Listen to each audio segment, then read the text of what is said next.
Hello everyone, welcome back. Drudge here. Now today I'm going to be covering the crafting skill.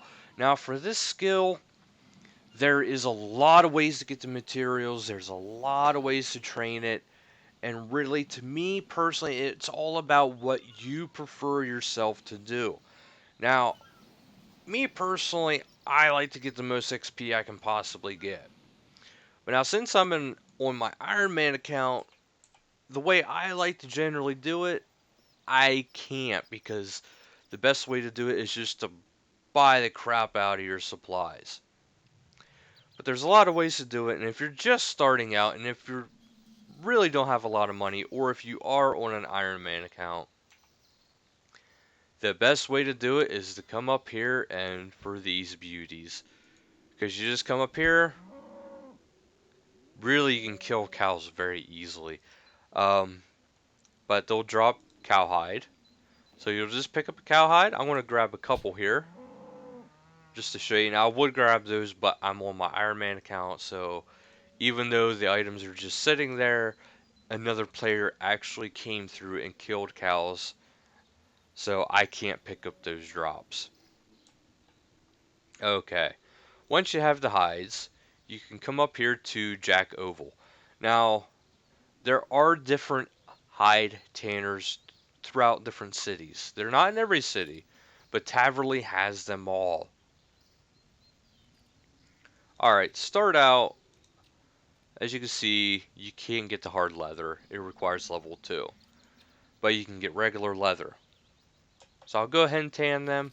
The higher the hide, you'll actually have to pay for your tanning. Now to get started too, you're going to need thread. Now your tool belt already has a needle, so you don't have to worry about that part. But once you have your thread, you already have your needle, you can click on that. It'll ask you which tool you want to use because you can get multiple tools for some skills. And then it'll bring up this interface. Now this, it tells you right there what kind of level you need. It tells you what your membership has to be, and it tells you what materials you need. So for this one, I only need, well, for the first item you can make, it's like stuff like gloves. You also have, oh no, it is just your gloves. Okay. So as you can see, it only takes one leather, level 1 crafting. Just click to do the leather work, and you're actually done. And that is all it is to it. Now, I know it doesn't seem like it gave him a lot of XP, but keep in mind, my character right now is level 61. So, you actually creating leather gloves is not ideal for me. Now, my thing I like to do is I like to make the jewelry because jewelry is used in a lot of stuff. But for me, the biggest thing until I get all the stuff that I need to boost my attack, boost my drops, which is also required within magic skill. But as you can see, there is a lot to the crafting skill. And I mean a lot. Look at all that. But some of the biggest things you want to work towards is you want to work towards getting to your level 90s. But it does take quite a bit. But as you can see, it's a skill that is very worth it. You can actually make a lot of money off this skill. Because there's many uses for this. But now, okay, like I said, you have your hides, you have your jewelry. But if you want to, you can click on your crafting skill guide itself.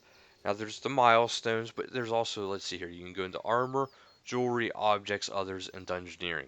Now the reason why there's a dungeoneering category for basically every single skill is because the dungeoneering items are different than your regular items. So you don't quite get to make a sapphire ring for, your crafting and the dungeoneering. Matter of fact, right now there is no jewelry. Okay, I'll bring you back to this one. I want to show you a few items. Now, see, like, even to make the gold ore, or to get the gold ore, make the gold bars, and then to make the gold jewelry, there's quite a few steps into making jewelry, as you can plainly see. But there's a lot of different types of gems. I don't have all of them in here, but there's a lot of different types of gems. And once you get the right magic skill, you can enchant them, and that'll actually give you special boosts, or like this one right here. I don't have the magic level for this, but once I enchant this, not only does it get teleports, but it turns into what is called the Ring of Wealth. And this actually helps you get better drops from whenever you're fighting creatures, and it seems to have some influence on your skilling in general. And whether it is myth or fact, I'm not 100% sure, but the Ring of Wealth actually has an effect on your clue scroll turnouts. So there's a lot of uses. The biggest thing is like the emerald rings and the sapphire necklaces, because they can be enchanted and they each hold quite a bit of different teleports that are to unique locations, which can be quite useful. But for me, the biggest thing is the sign of the porter. I can show you here just in a little bit. There's another skill called divination where you get energy. And this energy, as you can see here, this one is the highest one I can use for sapphire necklaces. So this will give me the best possible porter for a sapphire necklace. Now, why are these so awesome in my opinion? Because as you can see, you have your inventory there, and that inventory is relatively small. So, with the sign of the porter, if you're doing, let's say, mining like this, all of these items, as you are mining them, if you have a sign of the porter equipped, however you want to say it, tomato, tomato, it will send it to the bank for you.